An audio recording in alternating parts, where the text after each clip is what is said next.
A seizure that didn't fit the profile of typical epilepsy, symptoms that didn't quite add up, and then the rare autoimmune diagnosis that changed everything about Dave Dandurand's life.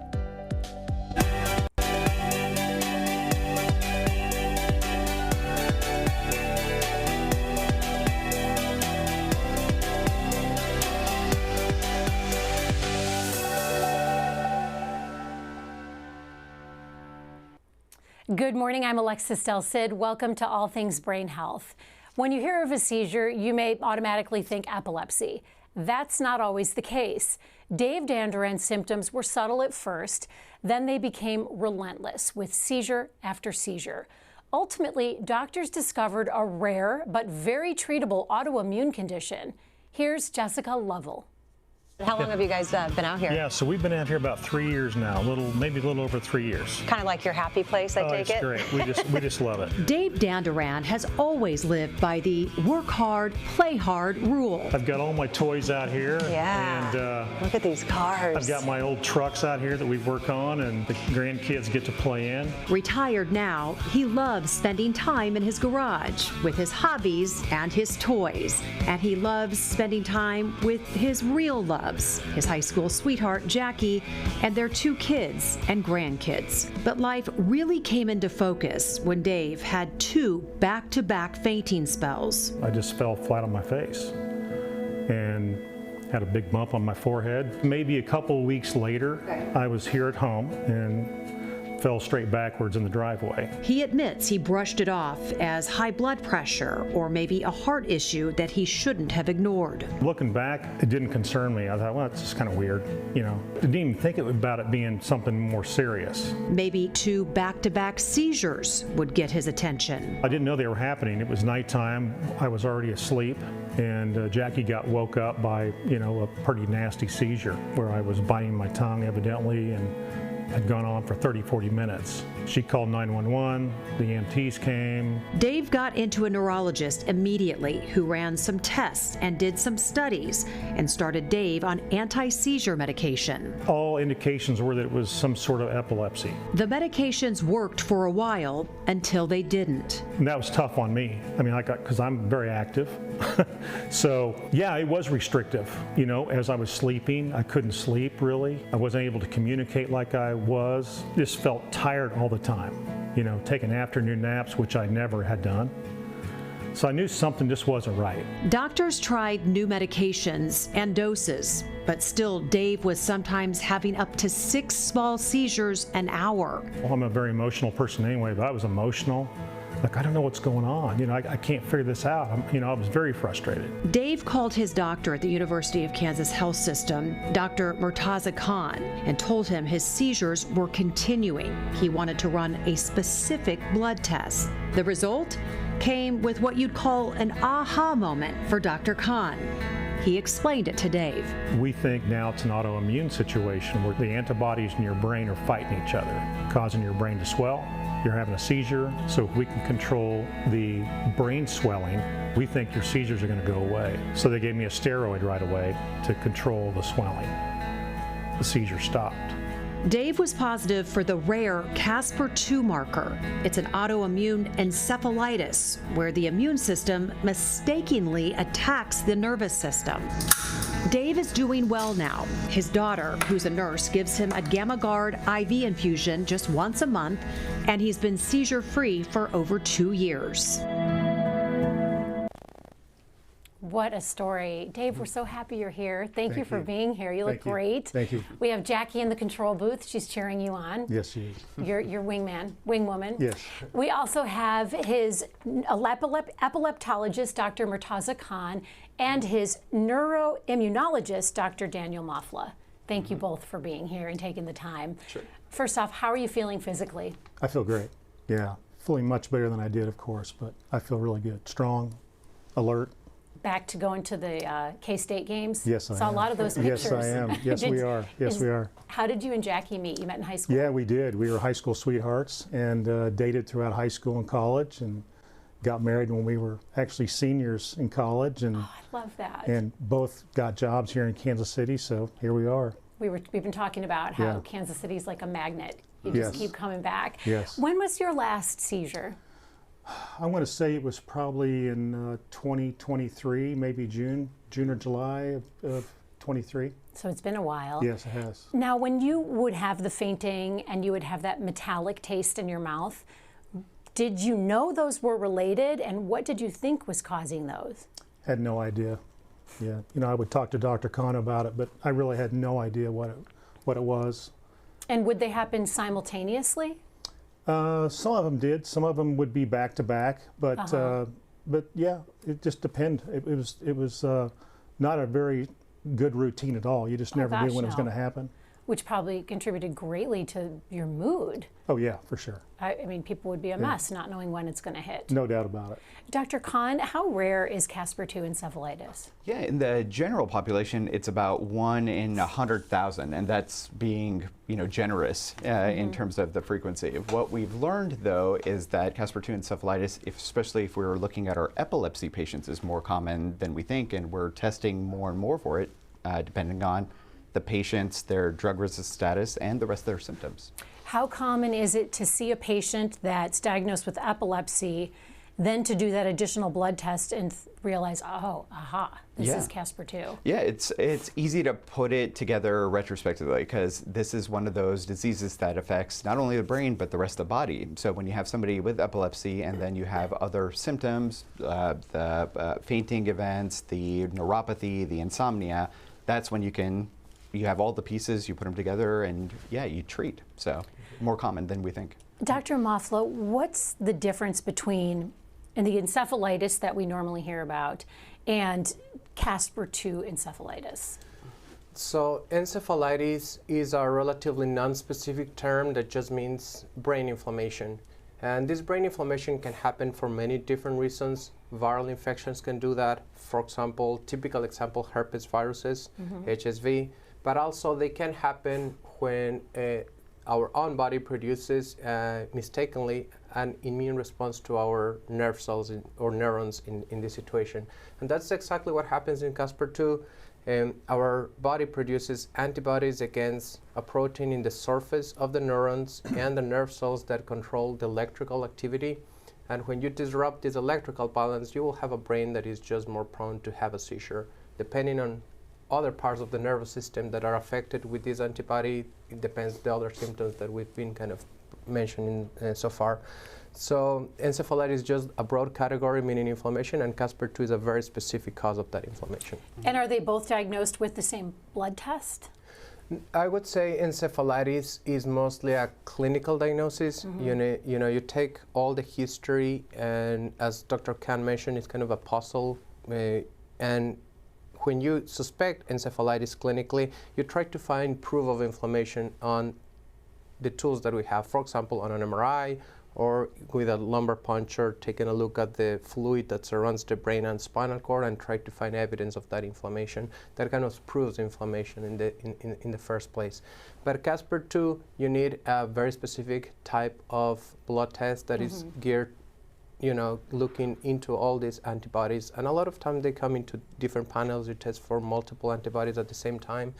But so they're kind of different. That's a way more specific test when you already have that evidence of inflammation in the first place. How did you know to request that blood test? Sure. So epilepsy can have various causes. The one that's underlooked is what we call drug-resistant epilepsy. So in cases where we're escalating drugs or the onset of the seizures came seemingly out of nowhere and with a fury. So if we're resistant with drugs, then we suspect that is there an ongoing inflammatory process. So drugs get us ahead, but the inflammation then catches up. So to really be effective, you have to catch what's causing that inflammation and stop it. So based on the drug-resistant nature of the seizures here, as you mentioned, trying various epilepsy medications, and then the rest of the symptoms that weren't just within the brain that we were experiencing, the suspicion was there, tests were available, and ultimately we got the right diagnosis. You just knew you knew. Yeah, it felt something was off, and it epilepsy itself could not explain some of the other symptoms that you were having. So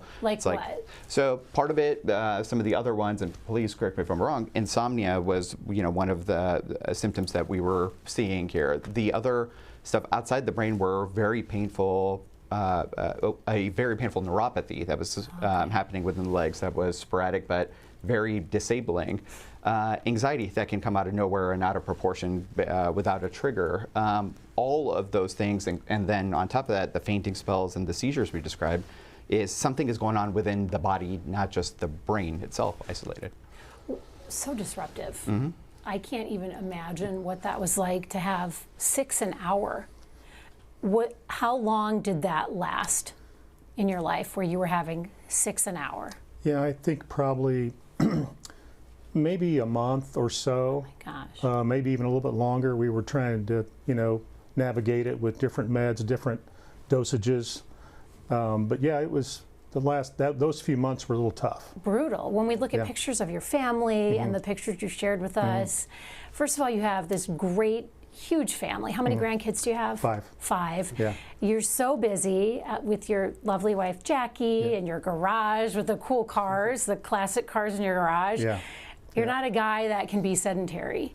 How disruptive was that to your whole family dynamic? Well, most definitely. Especially my professional life, my job, self-employed. So, my success was determined on what I could do, in my job. So, did you have to still go into an office, or were you able to work from home? I was able to work from home. Okay, so go on. As one of the owners of the company, I was able to work from home, but it was a challenge.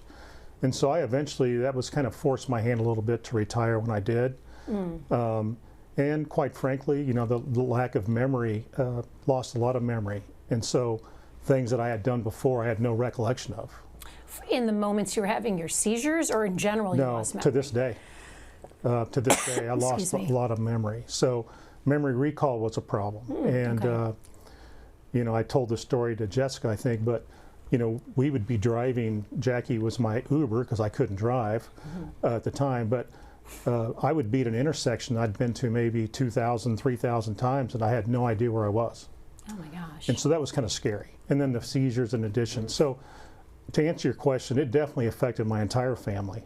Sure. But they all rallied behind me, and we got through it. To this day, we're doing great. Jessica Lovell did a great job of capturing what your life is like outside of your medical journey. Were you still able to spend time with your grandkids? And if so, how did you explain to them what might happen to you while you were with them? Yeah. For the most part, they were too young to understand what was happening. The oldest one is now 13, so she was 10 at the time, maybe even 11. But she didn't really understand what I was going through. I tried to mask it pretty good. They didn't know anything was wrong with me, and one of these days they'll probably understand it. But but no, it didn't really affect it. My kids and my wife, of course, and my other family members, they understood it. But no, it was good. Dr. Moffalo, why do some seizure patients have memory loss and some don't? That can happen for many different reasons. As an example, when you have focal seizures, often it comes from the temporal lobe. And the temporal lobe belongs to a larger system called the limbic system. One of the main roles of this system is memory. And it also helps in mood regulation and behavior. But if you have the part of the brain in control of memory ceasing, you are just not going to remember what happened during that time. And as a rule of thumb, autoimmune encephalitis in general, not only Casper2, they tend to love the temporal lobes. So they usually cause a lot of inflammation here, which also explains not only memory issues, but can also explain this mood dysregulation that patients can have. The other example, when you have a seizure, could be when you have a generalized seizure. Essentially, you have a wave of abnormal electrical activity, virtually affecting all the brain at once.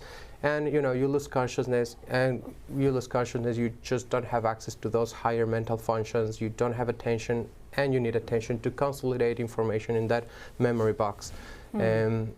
And I would say, yeah, I think for many different reasons, patients won't recall the seizures in the first place. But if your temporal lobe is affected, let's say inflamed all the time, not only when it's ceasing, you won't remember a lot of things that happened during the entire time where you had the seizures. And that's what was happening with Dave, his temporal lobe. Yeah, the recorder of the brain. So basically you can be fine in the moment, but if your recorder is broken, there isn't a long-term memory of what you're dealing with. So you can be fine in the moment, but then when you're trying to recall, because there was no recording of that moment, there's nothing to recall. So it's this blank spot that you have, in your memory oftentimes. How did that contribute to the ultimate request of the blood test? Yeah, it's, again, that area when people have those memory problems and they're so well defined, especially, with something you've done 1,000 times, and this is very new, we look at that area of the brain. And because it's such an integrated process, not only for epilepsy, where it's the most common area where epilepsy happens, it is also very a common target for inflammation. So again, based on how quickly the symptoms came, the memory problems, which is a hallmark of both of those, diseases,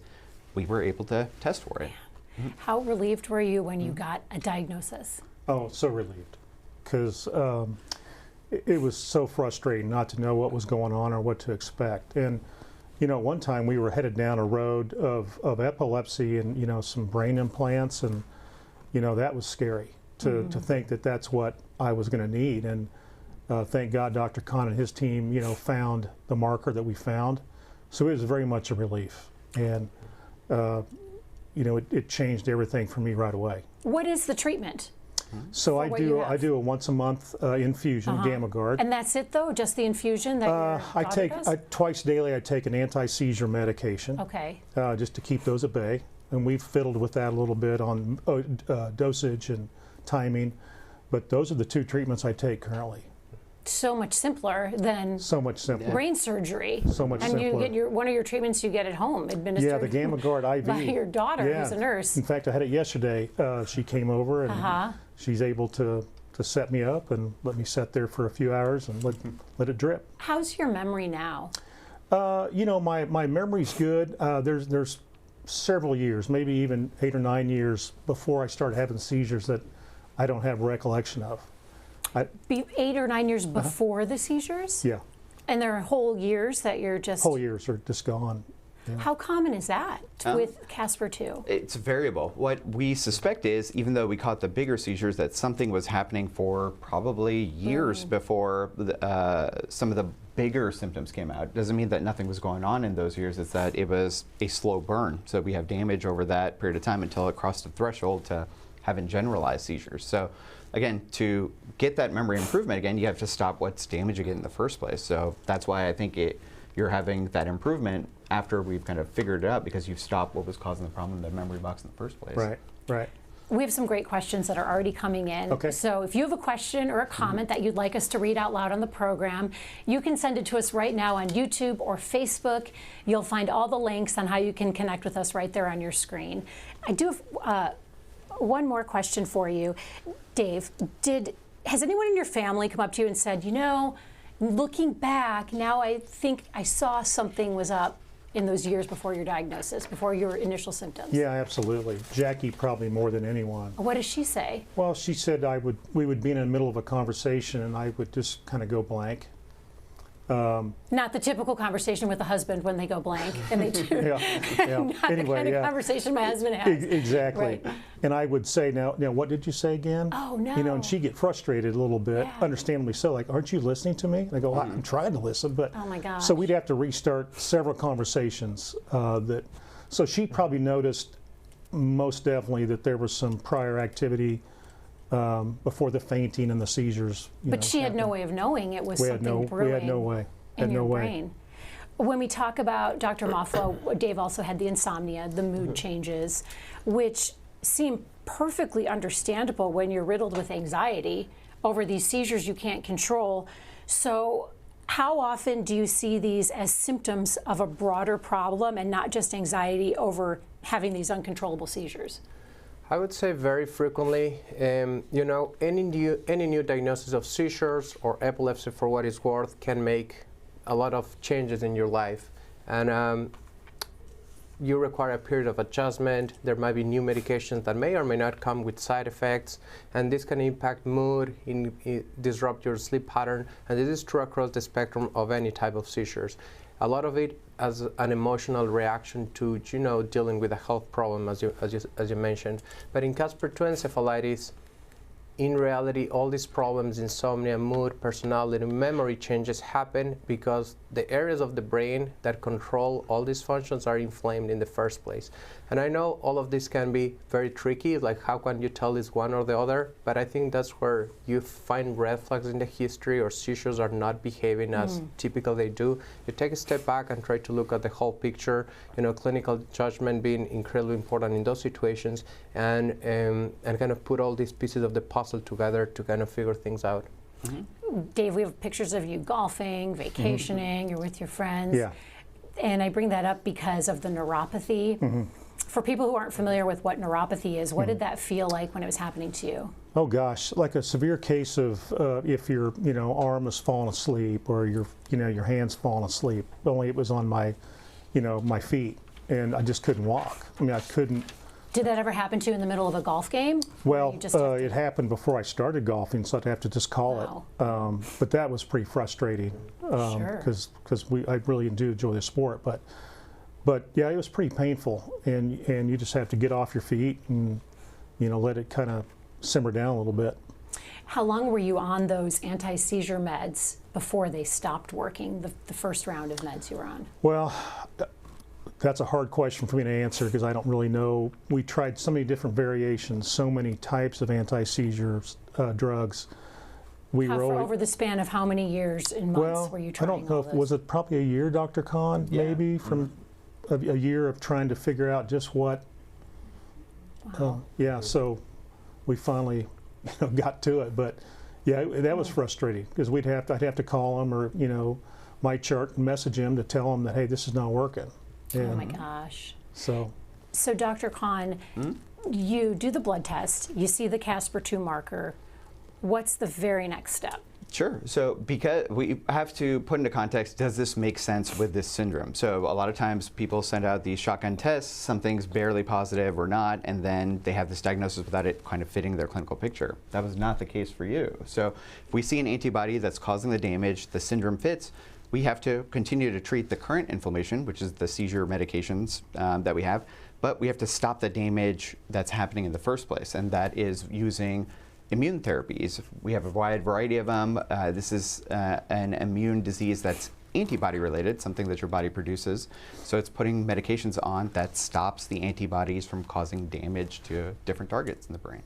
We want to share a picture that you shared with us for the audience. It's really an interesting picture, well, a series of pictures. So if we can pull that up, what's happening in that moment, Dave? Is that an EEG, I believe? I'm getting wired there at home for I think about a 2-day EEG study. Who was wiring you?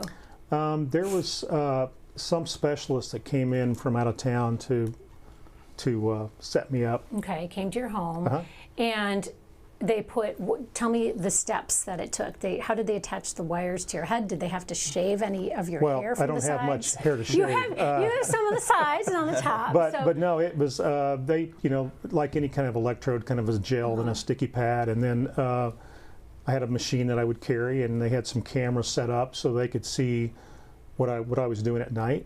For 2 days, you had to. Yeah. Did you go out of the house, like to the grocery store and stuff? Oh no, stayed home. Did your grandkids make fun of it? No, we didn't let them see that. Oh, you did. You thought that might be upsetting. They may see it now, but no, we didn't let them in. That was be a little too traumatic for them to see that. It's almost like a bonnet or a head wrap you have on. How do you sleep in that? Not very easy. Yeah. Not very, so. But I got through it, and we did several of those tests, right, Dr. Kahn? I think we did one at home and then one or two here at the hospital. Yeah, when people are having seizures and we can't quite time when they're having them, we try to get more data at a time. So how often is it happening, and when it does happen, where is it coming from? So for that exact test, sometimes we bring people into the hospital. Sometimes it's happening more in the home environment. We do exactly that. I call it a fancy hat that you have to wear for a couple days. I know that's underselling it a little bit, but not painful. That's a nice way to put it. Yeah. We're going to give you a fancy hat. Yeah. But no pain, the electrodes come off, no shaving involved over here too, and it's just let it record the brain waves and see where the irritability is so we can get a diagnosis. It's super interesting, and I want to also bring our audience more into the fold. So Dr. Khan is an epileptologist, which is a neurologist who specializes, it's a hyper-focus on epilepsy, but Dr. Mafla is a neuroimmunologist, so a neurologist that specializes in immunology. What kinds of patients are you focused on specifically in your specialty? Well, neuroimmunology has grown a lot in the last 10 years. I would say multiple sclerosis is still the biggest one. Maybe 80-90% of my patient population have MS. But you have that 10-15% of patients that have other more rarer conditions like autoimmune encephalitis. And there are other related conditions like neuromyelitis optica or MOGAD. Those are kind of, maybe we'll have time to talk about them. I would love to have you back but, on another program to talk about those, because I haven't heard of those. Absolutely. So that's kind of the umbrella of neuroimmunology. Okay. And Dave, your daughter gives you your medication through an IV at your home. She does. How long does that process take? Start to finish, I would say 3.5 hours. But you're at home, so you I'm can at home. It's great. watch TV. Yeah. Is that a normal place to get the medication? We try to transition them to the home environment over here, especially when we're starting. We want to keep a close eye for any of the immune drugs to make sure there aren't any reactions, that we have the infusion rates, dosage, everything right. But eventually, if things are going well, we try to reduce the frequency of those infusions and get them in the place that they're the most comfortable. Home is great over here too. How long after starting your treatment did you notice a difference?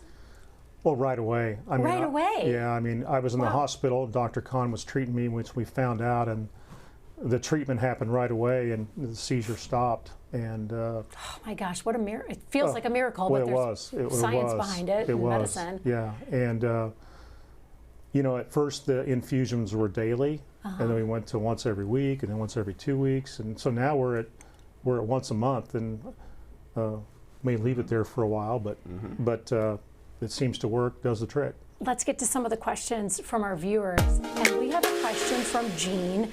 Jean wants to know, is there any kind of therapy or medication to promote the return of lost memories? It's a tricky question. Right now, there isn't a great therapy for kind of brain regeneration. But to give the body a chance to heal, you have to stop what's causing the damage in the first place. Kind of use the analogy that if somebody is punching you in the arm and you put an ice pack may relieve some of it, but you got to stop what's punching you in the arm. Right. Same thing with the brain. If you don't stop what's causing that memory loss, you can't get improvement, but we don't have the direct therapies for neuroregeneration just yet. Viewer Jeremy wants to know, how did you find out about the Caspr2 mutation? Is it more like you do tests looking for that specific mutation when you do typical tests? Are the potential mutation levels revealing themselves within those tests? Yeah, so we have a panel that's very specific for those antibodies, but we tried to not send it on everybody for every mysterious diagnosis. We send it for the right people. It has a panel of other stuff that can also cause an encephalitis and epilepsy picture. And then the titers, which are the blood levels, they can be variable with a lot of patients, and some people have it more in this blood serum, especially if they have other system involvement. Some people have it more in the CSF, but we treat the patient, not the level there. We're so thankful, Dave, that you're sharing your journey, and to the doctors for their time. As we wrap up this discussion, Dave, what's the most important thing you want viewers to take away from this? Sure. Well, I think it's just pay attention to your symptoms, pay attention to what your body's doing, and reach out to, and get some help. I think a lot of us men are stubborn. We don't want to be seen or go to a doctor, but you really have to pay attention and listen to your body and just reach out for help. How big of a role did Jackie play in helping you get that help? Well, to this day, it's monumental. She's been everything to me for sure, and the support just at every level. So, and she kind of had to be my interpreter for a long time. Telling Dr. Khan what was going on when I didn't know. So, can't even measure it. Your high school sweetheart and life partner. Absolutely. Beautiful Jackie. Absolutely. Dr. Mafla, what would you like our viewers to know? I would say awareness is everything. The field of autoimmune encephalitis, it's still relatively new, and we're learning a lot about it. but you know, we know it can. I think this field is one of the most important advances in modern neurology. I am biased because I like it, right? Yeah. But I think it's one of the most important ones because it can have tremendous impact on patients' lives, but also, and even more so, because when recognized early, a lot of them can be very, very treatable. Life-changing. Dr. Khan? Yeah, I'd like to echo that exact sentiment over here. We want to bring awareness to these types of diseases because they're very, very treatable and you can have a dramatic response. The window, however, for response is narrow, and usually the people who have the best response are within 2 years of the seizures presenting themselves. So the more we can get the information out, the more people we can see, the better people will end up doing with early treatment. Better the outcome. Yes. Thank you again, Dave. And thank you, doctors. Thank you. And thank you for joining our conversation today. Coming up tomorrow, he'd never smoked a cigarette in his life, and yet he was told he had lung cancer.